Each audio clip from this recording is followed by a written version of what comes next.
Bismillah, Assalamualaikum warahmatullahi wabarakatuh. Alhamdulillah, wassalatu wassalamu ala rasulillah wa ala alihi wa ashabihi wa mawalah. Ya ayyuhalladzina amanu taqullaha haqqa tuqatihi wa la tamutunna illa wa antum muslimun. Amma ba' fa inna asdaqal hadithi kitabullah wa khairal hadi hadi Muhammadin sallallahu alaihi wasallam wa syarral umuri muhdatsatuha fa inna kulla muhdatsatin bid'ah wa kulla bid'atin dhalalah wa kulla dhalalatin finnar.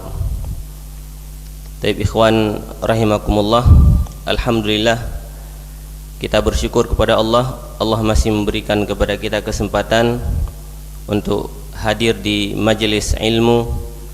Mudah-mudahan dengan menghadiri majelis Allah mudahkan bagi kita jalan menuju surganya, amin ya rabbal alamin. Sambilan kita berniat i'tikaf di rumah Allah, mari kita lanjutkan kajian kita syarah atau ta'liq penjelasan terhadap kitab Ushulus Sunnah wa I'tiqadiddin yang ditulis oleh dua imam besar, Imam Abu Hatim dan Imam Abu Zur'ah Ar-Raziyain rahimahumullah.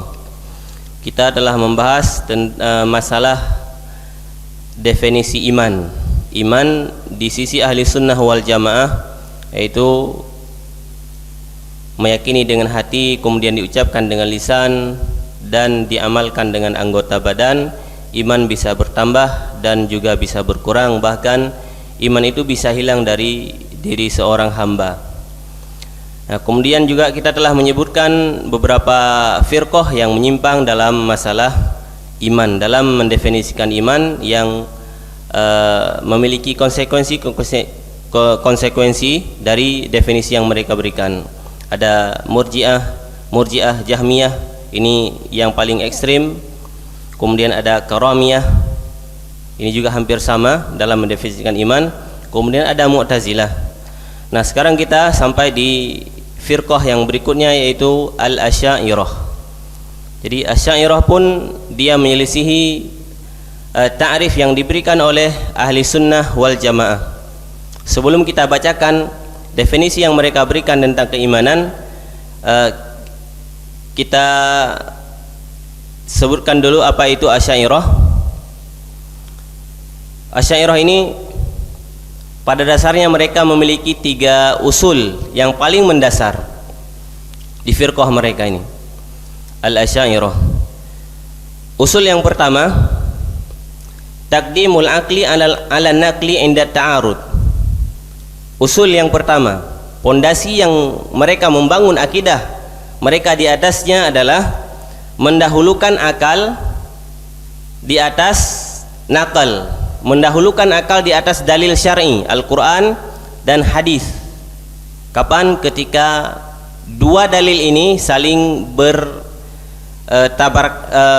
bertentangan, ta'arud. Ketika dalil logika bertentangan dengan dalil syar'i, maka yang didahulukan adalah logika. Ini usul yang pertama. Kemudian usul yang kedua, hadisul ahad la yu'tamadu alaihi fil aqaid. Dalam masalah akidah tidak boleh berpegang kepada hadis ahad. Hadis ahad tidak boleh dijadikan sumber akidah karena sifatnya dhanni. Nah, dia hanya boleh dalam masalah ahkam, masalah hukum-hukum. Adapun masalah akidah tidak boleh. Ini di sisi Asy'ariyah. Nah, namun dalam masalah ini hanya sekedar teori sebenarnya. Adapun ini kaidah yang ada pada ulama-ulama Asy'ariyah. Adapun pengikut mereka yang menisbatkan diri kepada Asy'ariyah, ini tidak berlaku, yaitu hadis ahad tidak berlaku sebenarnya. Karena orang-orang yang menisbatkan diri kepada Asy'ariyah, tidak sedikit dari mereka menjadikan mimpi sebagai dalil dalam masalah akidah. Mimpi, ya, padahal sudah dibuat kaidah oleh para ulama sebelumnya. Maksudnya ulama Asy'ariyah, hadis ahad tidak boleh dijadikan sumber akidah. Hadis ahad ini ya, ahad maksudnya hadisnya sahih, secara riwayatnya dia sahih, tidak ada rawi yang dijarah di dalam sanad hadis tersebut. Hadisnya sahih namun sanadnya tidak mencapai tingkat mutawatir, artinya bisa 9 ke bawah. Jadi setiap tabaqat ya, setiap tingkatan sanad ya, para rawi tidak mencapai 10, maka hadis ini bukan hadis mutawatir, dia masih ahad. Walaupun hadis ahad ini sahih, tidak boleh dijadikan sebagai sumber akidah di sisi al-Asy'ariyah ya. Namun realita enggak seperti itu. Banyak di antara mereka menjadikan mimpi sebagai sumber akidah.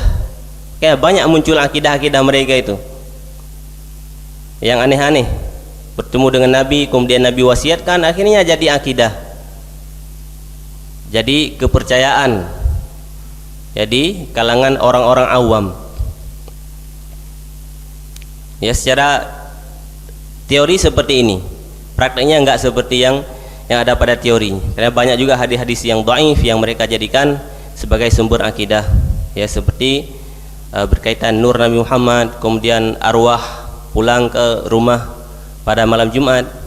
Itu tidak ada hadis yang sahih, kalaupun ada hadisnya yang dhaif mungkin. Hadis yang dhaif tidak boleh dijadikan sumber akidah. Kalau menurut mereka itu hadis sahih pun belum bisa sebelum hadis tersebut ya sampai mutawatir, turuknya banyak, jalan-jalan para perawinya banyak, sahabat minimal 10, kemudian tabi'in 10, dan seterus sampai kepada mukharrij hadis, baru boleh dijadikan sumber akidah. Itu yang kedua. Yang ketiga, ta'wilu ayatis sifat. Nah ini kaidah yang ketiga di sisi Asy'ariyah, ta'wil ayatis sifat. Ayat-ayat yang berbicara tentang sifat-sifat Allah itu harus ditakwil, harus ditakwil, tidak boleh diartikan secara zahirnya. Yadun tak boleh diartikan tangan. Itu yadun, arti dasar yadun itu tangan, sudah dimaklumi bersama. Yadun, ketika orang sebutkan yadun dalam bahasa Arab, orang pahami itu tangan, atau bahasa kita tangan ya, tangan, orang pahami tangan. Nah, di sisi Asy'ariyah nggak boleh, karena tangan ini dia jawarih, anggota badan yang ada pada makhluk, pada manusia, maka tidak boleh menerjemahkan tangan dengan yadun dengan tangan, maka mencari makna yang lain yang diakui iktiraf oleh bahasa Arab. Maka ada yang menerjemahkan yadun dengan nikmah atau kudrah, dan ini diakui dalam bahasa Arab. Yadun kudrah itu bisa, artinya yadun diartikan kudrah, bisa kekuasaan ya, ataupun nikmat bisa. Makanya dinamakan dengan ta'wil, karena dalam bahasa Arab memang diakui ya. Namun secara hakikat, al aslu fil kalam al haqiqah, jadi asal dari ucapan itu makna hakiki. Makanya akidah Asy'ariyah masalah ayat-ayat sifat maka semuanya ditakwil ya, ditakwil, atau paling tidak ditafwid. Tafwid artinya tidak diartikan, cukup mengimani lafaz itu benar, lafaznya itu kalam Allah, artinya dari Allah, terdapat di Al-Quran, terdapat di Sunnah, namun maknanya tidak diketahui ya. Dan ini mereka sebutkan ini adalah manhajnya salaf versi Al-Asy'ariyah. Mereka tafwid makna kepada Allah, mereka tidak mengetahui maknanya apa ini. Adapun mutaakhirin mereka takwil, maka muncullah istilah dari mereka as-salaf aslam wal khalaf a'lam wa ahkam. Orang salaf itu lebih selamat karena tidak mau berbicara banyak dalam masalah ayat-ayat sifat. Namun kata mereka al-khalaf ahkam wa a'lam wa ahkam, lebih mengetahui dan lebih bijaksana. Artinya tangan artinya kudrah atau nikmat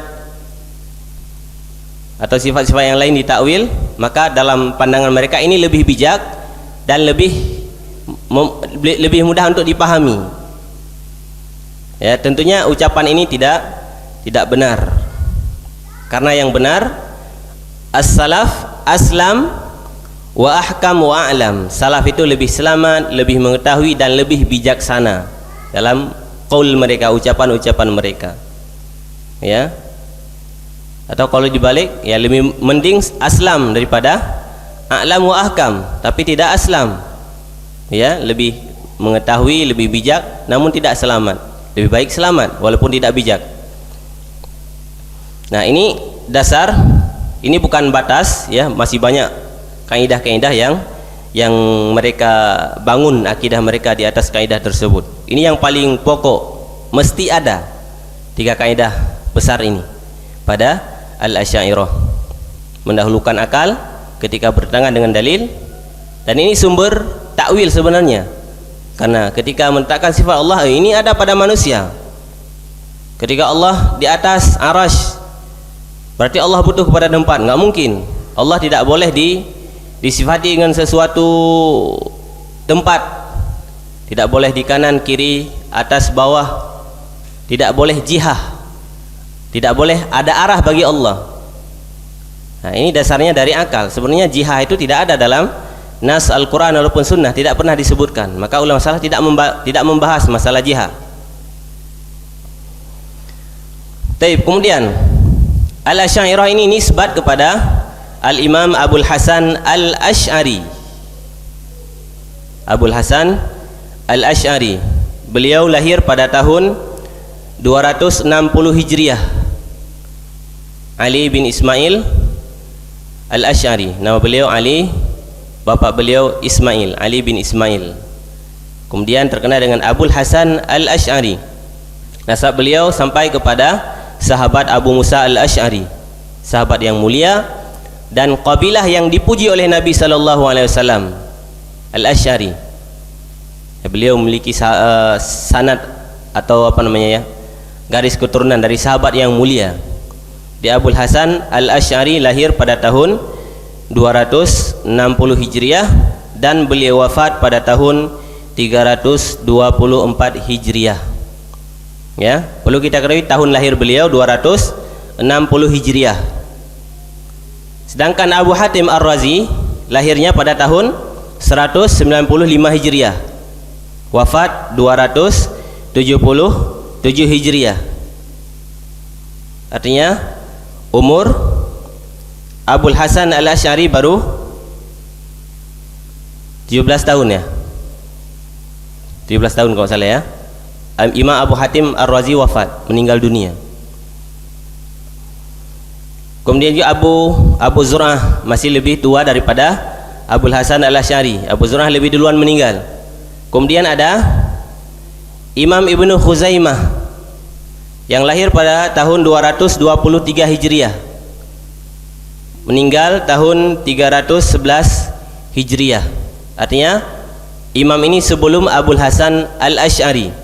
Ini penting untuk kita ketahui karena pembahasan selanjutnya nanti akan kita sebutkan kenapa. Abul Hasan Al-Asy'ari lahir pada tahun 260 Hijriah. Beliau wafat pada tahun 324 Hijriah. Beliau ketika beliau masih kecil, bapak beliau meninggal dunia. Akhirnya ibu beliau menikah dengan seorang yang bernama Abu Ali Al-Jubba'i, tokoh besar Mu'tazilah, imam besar di mazhabnya Mu'tazilah. Akhirnya Imam Abul Hasan Al-Asy'ari dididik oleh Imam Abu Ali Al-Jubba'i. Akhirnya beliau tumbuh di dalam mazhab Mu'tazilah selama 40 tahun. Dari beliau kecil sampai berumur 40 tahun beliau akidahnya Mu'tazilah. Abul Hasan Al-Asy'ari, ini dasarnya, dasar Asy'ariyah, nisbat kepada beliau ini. Abul Hasan Al-Asy'ari, beliau hidup selama 40 tahun berada pada akidah Mu'tazilah. Nah, kemudian beliau ada masalah-masalah yang tidak cocok dengan bapak tiri beliau. Akhirnya beliau mengkaji dan memutuskan untuk meninggalkan mazhab Mu'tazilah ketika berumur 40 tahun, ya, 40 tahun, dan beliau wafat pada 2324, artinya kurang lebih 60-an lah umur beliau, ya. Jadi 40 tahun umur beliau di Mu'tazilah. Kemudian taubat.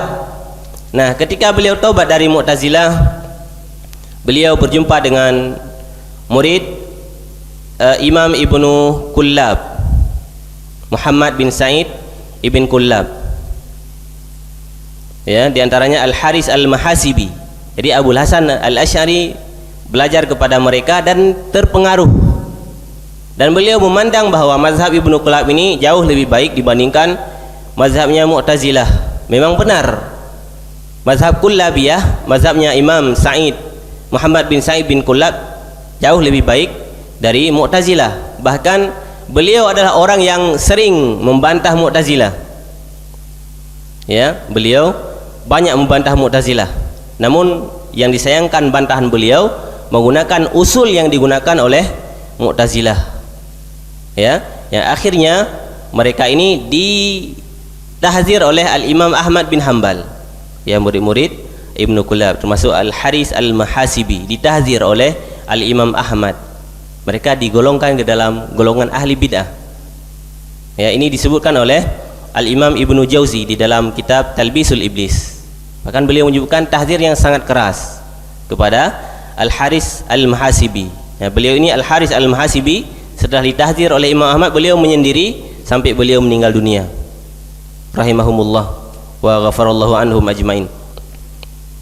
Nah, jadi berpengaruh, ya, kepada Al-Haris Al-Mahasibi. Kemudian Abul Hasan Al-Asy'ari mengambil pandangan-pandangan Imam Ibnu Kullab ini, akhirnya menetapkan sebagian sifat-sifat Allah. Nah, ini dasarnya dari Kullabiyah, sifat qudrah, iradah, hayat, ilmu, sama, basar, kalam. Ada 7 sifat yang ditetapkan. Ini dasarnya dari Ibnu Kullab. Nah, kemudian beliau membela mazhab ini. Kemudian pada marhalah berikutnya, Abul Hasan Al-Asy'ari telah membaca kitabnya Imam Ahmad bin Hanbal. Banyak kitab Imam Ahmad, diantaranya Ushulus Sunnah, kemudian ada juga Ar-Radd 'alal Jahmiyah, bantahan kepada Jahmiyah. Akhirnya beliau rujuk secara total kepada manhaj salaf. Walaupun ada sebagian ucapan-ucapan, pandangan-pandangan beliau yang masih menyelisih ucapan salaf. Dan rujuknya beliau ini disebutkan oleh para ulama, ya, tiga marhalah ini, dari Mu'tazilah kepada mazhabnya Kullabiyah, kemudian kepada salaf ahli sunnah wal jamaah.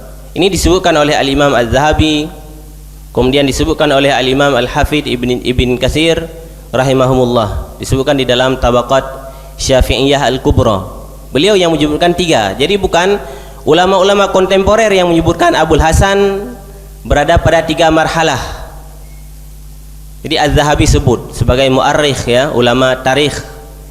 Ibnu Katsir juga ulama tarikh, ulama sejarah. Beliau yang menyebutkan. Jadi bukan rekayasa orang-orang yang disebut dengan Wahabi atau Salafi, ulama-ulama yang ada di Arab Saudi, tidak. Ini sudah disebutkan. Dan karangan Abul Hasan Al-Asy'ari yang terakhir adalah Al-Ibanah dan Risalah ila Ahli Saghar. Ini karangan yang terakhir. Di dalam tulisan beliau ini, maka sama seperti yang ditulis oleh ulama-ulama sebelumnya. Itu akidah salaf, menetapkan sifat-sifat bagi Allah Subhanahu wa taala tanpa dirubah, tanpa ditashbih, disamakan dengan makhluk, ataupun tanpa ditakyif, membagaimanakan sifat Allah dengan sifat makhluk. Tentu tidak sama. Ini yang ditulis oleh Imam Abul Hasan Al-Asy'ari di dalam kitab Al-Ibanah an Usulid Diyanah. Walaupun kitab ini masih banyak yang tidak menerima, ya, banyak tuduhan bahwa kitab ini kitab yang telah dipalsukan. Tapi kitab ini disebutkan oleh para ulama. Bahkan ulama Asy'ariyah pun sebutkan. Al-Imam Ibnu Asakir, beliau menyebutkan Al-Ibanah benar kitab Abul Hasan Al-Asy'ari. Ya, banyak ulama yang lain menyebutkan bahwa benar Al-Ibanah ini karangan Al-Imam Abul Hasan Al-Asy'ari. Adapun orang-orang mutaakhirin Al-Asy'ariyah mengingkari ya bahwa kitab ini sudah dipalsukan, walaupun benar ini karangan Abul Hasan Al-Asy'ari, namun isinya sudah ditambah, sudah dirubah oleh orang-orang Mujassimah ya, kata mereka. Dan ini jurus yang paling ampuh untuk menolak kebenaran atau hujah ya. Ketika kitab yang dibawakan atau hujah yang kita bawakan, kitab-kitab yang dikaji dikatakan ini palsu, dia mau bilang apa ya?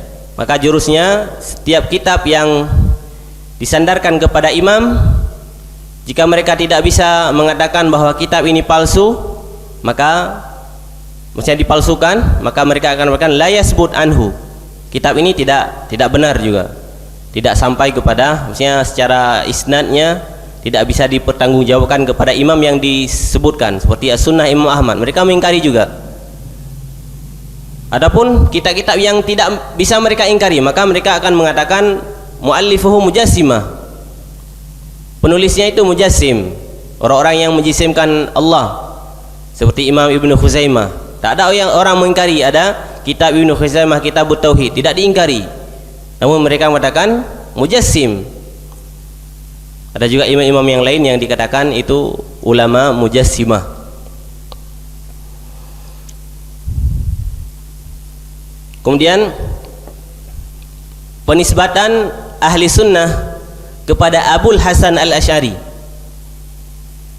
Jadi sekarang yang paling banyak disebutkan adalah, kalau disebut ahli sunnah wal jamaah, maka imamnya adalah Abul Hasan Al-Asy'ari. Maka kita katakan nisbat ini tidak tepat, tidak tepat menisbatkan ahli sunnah kepada Abul Hasan Al-Asy'ari. Ini penisbatan yang tidak tepat. Alasan yang pertama, tadi sudah kita sebutkan, Abu Hatim Ar-Razi lahir sebelum Abul Hasan Al-Asy'ari, dan beliau mengarang kitab dalam masalah akidah. Sebelumnya sudah ada Imam Ahmad bin Hanbal menulis juga masalah akidah. Ada juga anaknya Imam Ahmad bin Hanbal menulis juga masalah akidah As-Sunnah. Ada Imam Al-Muzani menulis tentang Syarhus Sunnah, masalah akidah. Ada Imam Ibnu Khuzaimah juga menulis kitab At-Tauhid tentang asma wa sifat. Seandainya Abul Hasan sama akidahnya seperti akidah Imam Ahmad atau Imam Abu Hatim, maka kepada Imam Ahmad atau kepada Imam Al-Muzani lebih layak disandarkan sebagai imamnya ahli sunnah wal jamaah, karena mereka duluan lahir dan mereka menulis tentang akidah sama seperti Abul Hasan Al-Asy'ari. Kenapa akidah ahli sunnah dinisbatkan kepada Abul Hasan Al-Asy'ari? Lalu ada mengatakan karena Abul Hasan Al-Asy'ari adalah orang yang paling banyak membantah Mu'tazilah. Maka kita katakan Imam Ahmad lebih dahsyat membantah Mu'tazilah. Beliau face to face melawan Mu'tazilah, debat secara langsung. Bahkan beliau jihad, disiksa, dipenjara puluhan tahun dalam mempertahankan akidah ahli sunnah wal jamaah. Siapa yang beliau bantah? Adalah Mu'tazilah. Maka beliau lebih layak untuk dinisbatkan ahli sunnah kepadanya. Namun ulama ahli sunnah tidak pernah menisbatkan akidah ahli sunnah ini kepada Imam Ahmad bin Hanbal. Tak ada seperti itu, karena akidah ahli sunnah dinisbatkan kepada sahabat tabi'in, bukan kepada satu orang, bukan individu. Imam Ahmad imam ahli sunnah wal jamaah, ya. Imam Asy-Syafi'i imamnya ahli sunnah wal jamaah, ya. Al-Muzani imam ahli sunnah wal jamaah, ya. Termasuk Abul Hasan Al-Asy'ari, ya. Namun menisbatkan kepada salah satu dari mereka, ya, maka kepada Abu Hasan Al-Asy'ari tidak tepat. Ya, Imam Ahmad lebih layak. Beliau melawan langsung Mu'tazilah. Ya, ini yang pertama. Yang kedua, ketika Abul Hasan Al-Asy'ari, Mu'tazilah tidak begitu kuat seperti kuatnya di masa Imam Ahmad bin Hanbal. Mereka menguasai istana. Ya, kerajaan mereka yang berkuasa, mereka menjadi mufti istana. Sebagai qadhinya orang-orang Mu'tazilah. Bahkan ahli sunnah ditangkap, di penjara. Ya, termasuk Imam Ahmad sebagai pemimpinnya ahli sunnah ditangkap ketika itu. Itu kuat mereka. Maka yang membantah mereka siapa? Imam Ahmad bin Hambal dan ulama-ulama yang lain. Ya, bukan Abul Hasan Al-Asy'ari. Ketika Abul Hasan Al-Asy'ari khalifahnya bukan lagi orang-orang Mu'tazilah. Ya, sudah berganti kepada Ahli Sunnah wal Jamaah. Artinya Mu'tazilah sudah mulai menurunlah kekuatan mereka. Kemudian selanjutnya penisbatan orang-orang Asy'ariyah kepada Abul Hasan Al-Asy'ari juga tidak begitu tepat, karena mereka mengambil marhalah yang kedua, bukan marhalah yang ketiga. Marhalah yang terakhir yang Abul Hasan Al-Asy'ari katakan di dalam kitab Al-Ibanah, karena beliau mengatakan, saya berkeyakinan seperti keyakinannya Imam Mubajjal Ahmad bin Hambal. Ini akidahnya Abul Hasan Al-Asy'ari. Namun orang-orang Asy'ariyah mutakhirin tidak mengambil dari Abu Hasan Al-Asy'ari pada fase yang ketiga.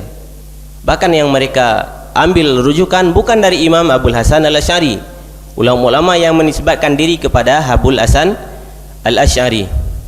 Ya, saya nukilkan ucapannya Syekh Utsman Al-Khamis. Beliau mengatakan, sebenarnya orang-orang Asy'ariyah ini dia tidak menisbatkan diri kepada Abul Hasan Al-Asy'ari. Mereka lebih tepatnya dikatakan Ar-Raziyun, nisbat kepada Imam Fakhruddin Ar-Razi. Beliau hidup di tahun 600 Hijriah, sebelum Syekhul Islam Ibnu Taimiyah. Beliau sangat berpengaruh. Kalau kata beliau kepada Ibnu Furak, Imam Ibnu Furak. Ini tokoh Al-Asy'ariyah yang sangat berpengaruh. Bahkan ada yang menyebutkan Imam Ibnu Furak ini beliau seperti mengembalikan Asy'ariyah kepada Mu'tazilah. Artinya sudah mirip-mirip lagi Mu'tazilah. Jadi Asy'ariyah mutaakhirin ini bukan nisbat kepada Abul Hasan Al-Asy'ari. Dia lebih tepatnya kepada Imam Ar-Razi, Fakhruddin Ar-Razi. Ini beliau ahlul kalam. Jika baca terjemah beliau, ya biografinya, beliau adalah Imamul Mutakallimin. Ya, imamnya ahli kalam. Ya, dan punya karangan banyak. Ya, karena saking dalamnya beliau berfilsafat, masuk ke dalam ilmu filsafat, ya, sehingga beliau mengarang kitab-kitab yang bercanggah, ya, bertentangan dengan akidah Islam. Bahkan tercantum di dalam kitab beliau kekufuran. Ini yang disebutkan oleh Syekhul Islam Ibn Taimiyah rahimahullah. Ya, karena berfilsafat akhirnya beliau menulis juga masuk di dalamnya masalah sihir, masalah perbintangan. Ya, karena beliau sangat mendalami ilmu filsafat. Namun akhir hayat beliau menyadari bahwa filsafat, ilmu kalam tidak memberikan faedah sedikit pun. Ya, akhirnya beliau taubat. Ya, beliau rujuk dari ilmu kalam, ilmu filsafat. Dan rujuknya beliau disebutkan juga oleh Imam Ibn Taimiyah.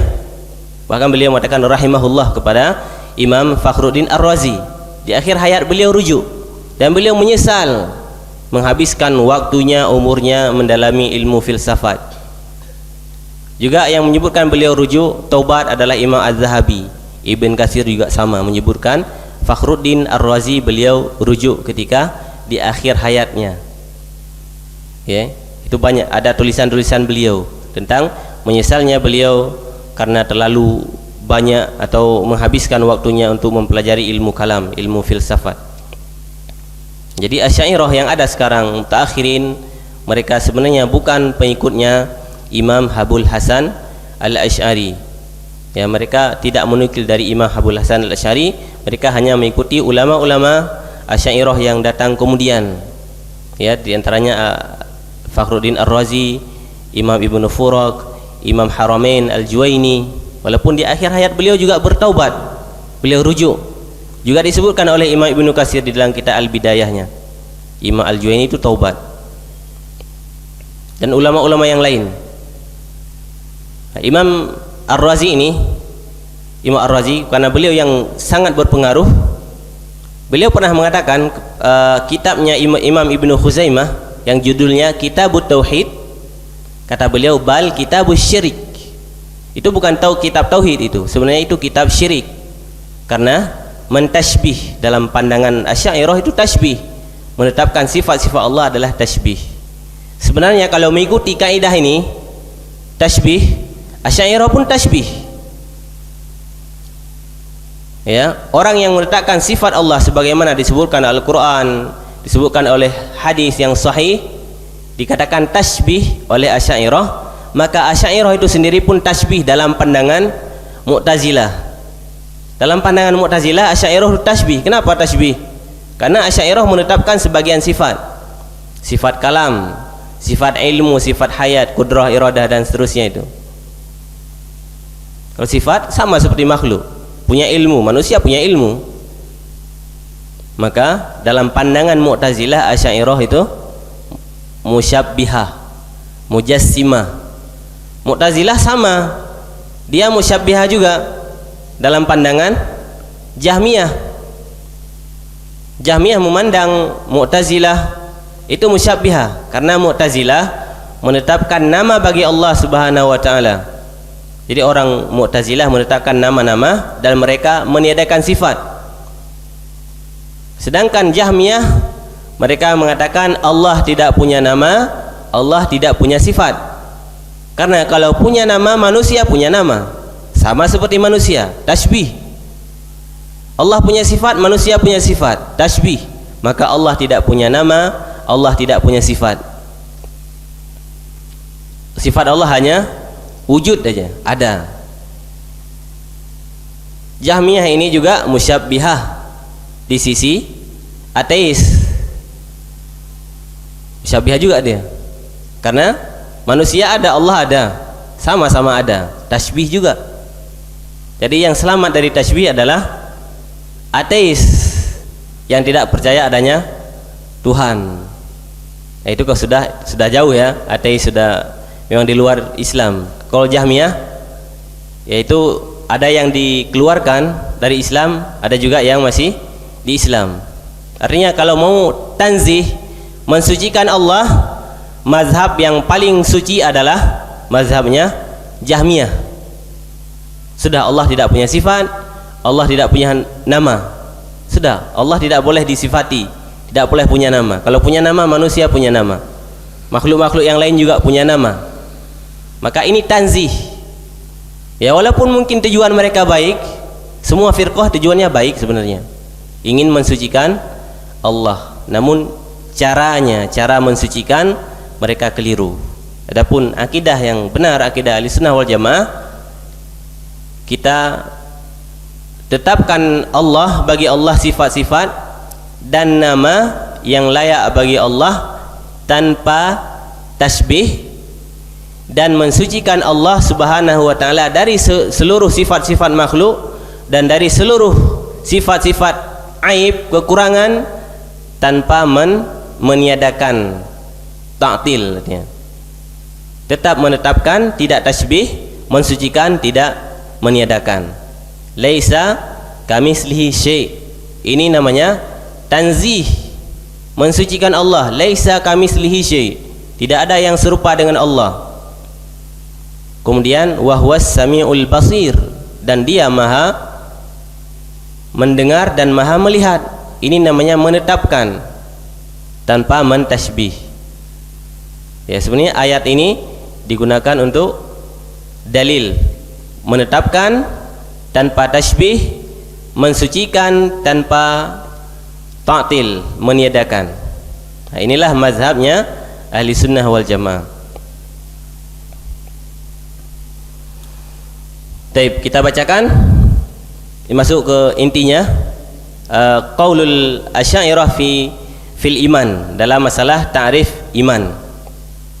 Wa qalatil Asy'ariyah wa man ma'ahum, dan berkata orang-orang Asy'ariyah dan orang yang sependapat seperti mereka, ada yang dekat-dekat Asy'ariyah, yaitu Maturidiyah, hampir-hampir mirip.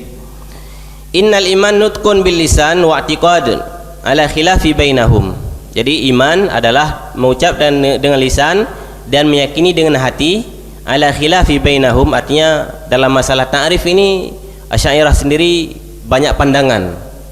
Ya, namun di sini perbedaan Ahlussunnah dengan Asy'ariyah bukanlah perbedaan yang besar ya. Walakin la yudkhilul al-amalu fi musammal iman. Mereka tidak memasukkan amal dalam pengertian iman. Famin lazimi qaulihim annal iman la yazid wa yanqus. Jadi konsekuensi dari ta'rif mereka ini, iman tidak bertambah tidak berkurang. Li'annahu yazid bil a'mal as-salihah wa yanqusu bil a'mal as-sayyi'ah. Karena iman bertambah dengan amal yang baik dan berkurang dengan amal yang buruk. Fa idza kana al-amal laisa min musammal iman, apabila amal itu tidak dimasukkan ke dalam definisi iman, fa makna dzalika indal asy'ariyah wa man wafaqahum, maka makna di sisi asy'ariyah dan orang-orang yang sepakat dengan mereka, la yazidul iman wa la yanqus. Konsekuensinya iman tidak bertambah tidak berkurang. Ma annahum yattafiquna ma ahli sunnah ala anna al-amal as-salih yatarattab alaihi thawab wal amalus sayyi yatarattabu alaihi iqab. Walaupun demikian, khilafnya ini hanya khilaf ta'rif sebenarnya.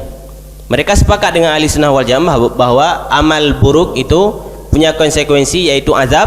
Amal kebaikan juga punya konsekuensinya, dia melahirkan buah, artinya diberikan ganjaran. Walakinnahum khalafu ahla sunnah wal jamaah fi ta'rif al-kamil asy-syamil. Mereka yang mereka selisihi sebenarnya dalam masalah iman ini hanya ta'rif yang mencakup semuanya. Hadza khulasah al-bahtsu fi haqiqatil iman bi ikhtisar. Ini hakikat iman secara ringkas. Wa haula'i kulluhum murji'ah. Jadi semua firqah-firqah yang disebutkan mereka adalah murji'ah. Karena masalah iman ini pasti murji'ah yang sering disebutkan. Fal jahmiyah wal karamiyah irja'uhum ghalid. Adapun jahmiyah dan karamiyah, maka murji'ah mereka itu murji'ah yang ekstrim. Li'annahum lam yadhkurul amal la min qarib wala min ba'id. Karena iman itu enggak ada sangkut pautnya dengan amal, tidak dari dekat walaupun dari jauh. Wa baqiyatil firaq al-madhkurah waqa'u fil irja. Adapun firqah yang lain seperti Mu'tazilah, Al-Asy'ariyah, kemudian Kullabiyah dan Maturidiyah, mereka terjatuh dalam irja, murji'ah, tapi tidak murji'ah ekstrim. Wa khalafu ahla sunnah wal jamaah fi manhajihim al-asil alladhi tashhadu lahu adillah al-kitab al-aziz wa sunnati al-mutahharah. Jadi mereka menyelisihi akidahnya ahli sunnah wal jamaah yang pokok, yang bersumber dari atau yang disaksikan, yang dikuatkan oleh dalil Al-Quran dan sunnah yang suci. Jadi sebelum kita tutup, walaupun disebutkan di sini Asy'ariyah dia milisi ahli sunnah wal jamaah dalam banyak hal, namun para ulama dari kurun ke kurun, dari masa ke masa, tetap mengatakan ahli sunnah aqrabuhum al-asy'ariyah aqrabuhum ila ahli sunnah wal jamaah. Jadi firqah Asy'ariyah ini adalah firqah yang paling dekat kepada ahli sunnah wal jamaah. Ini mauqif kita ini, dan ini mauqifnya Syekhul Islam Ibnu Taimiyah. Ada kitab khusus mauqif Al-Imam Ibnu Taimiyah terhadap Asy'ariyah. Jadi pendirian kita terhadap Asy'ariyah. Mereka adalah saudara kita pastinya, Al-Asy'ariyah ini. Mereka adalah orang yang paling dekat. Ya, ini secara umum. Apalagi berbicara masalah para ulama yang berakidah Asy'ariyah. Kita tidak pernah mencela mereka dan tidak boleh, harus menghormati dan mendoakan tarahum kepada mereka, mengucapkan rahimahullah. Dan tidak ada orang-orang yang menisbatkan diri kepada salafi itu mencaci ulama-ulama yang berpahaman atau berakidah Asy'ariyah, apalagi yang ulama yang hanya terpengaruh Asy'ariyah seperti Al-Imam An-Nawawi, Ibnu Hajar Al-Asqalani rahimahumullah. Bukan Asy'ariyah, mereka hanya terpengaruh dari sebagian kaulnya Asy'ariyah. Imam Ibnu Hajar itu tidak pernah mengatakan dia itu Asy'ariyah, bahkan beliau kadang membantah Asy'ariyah itu. Ya, ulama-ulama yang jelas Asy'ariyah tetap kita mengambil faedah dari mereka. Ya, seperti kita yang dikaji itu Tazkiratus Sami, Imam Ibnu Jamaah, beliau Asy'ariyah. Ya, kita mendoakan beliau ini, tidak mencela. Ini mauqifnya kita. Ya, banyak ulama yang lain. Ya, masuk juga al-Imam, kalau muhaddisnya ada Imam Al-Baihaqi. Beliau juga mazhabnya Asy'ariyah dalam masalah akidah. Walaupun tidak sama seperti Asy'ariyah yang mutaakhirin. Karena Asy'ariyah ini memang berbeda-beda, bertingkat-tingkat. Jadi qudama'uhum, jadi ulama-ulama Asy'ariyah yang dahulu ya berbeda dengan ulama yang mutaakhirin. Yang dekat-dekat zamannya Abul Hasan Al-Asy'ari ada Imam Al-Baqilani. Jadi beliau tidak mengingkari Allah istiwa, Allah di atas arsy tidak diingkari, sifat dia tidak diingkari. Walaupun ada berbeda dalam hal yang lain, sifat-sifat yang lain ada yang berbeda, ya. Tidak sama seperti mutaakhirin. Tapi yang jelas mauqif kita tetap menghormati ulama-ulama walaupun mereka dalam masalah akidah menisbatkan dirinya kepada Abul Hasan Al-Asy'ari. Tetap mengambil faedah dari tulisan-tulisan mereka yang berkaitan dengan hukum, dan sangat banyak ya ulama-ulama yang berpengaruh dengan Al-Asy'ariyah ini. Wallahu a'lam bishawab. Naktafi bihadzal qadar. Kita tutup dengan doa kafaratul majlis. Subhanakallahumma wa bihamdika asyhadu an la ilaha illa anta astaghfiruka wa atubu ilaik. Assalamualaikum warahmatullahi wabarakatuh.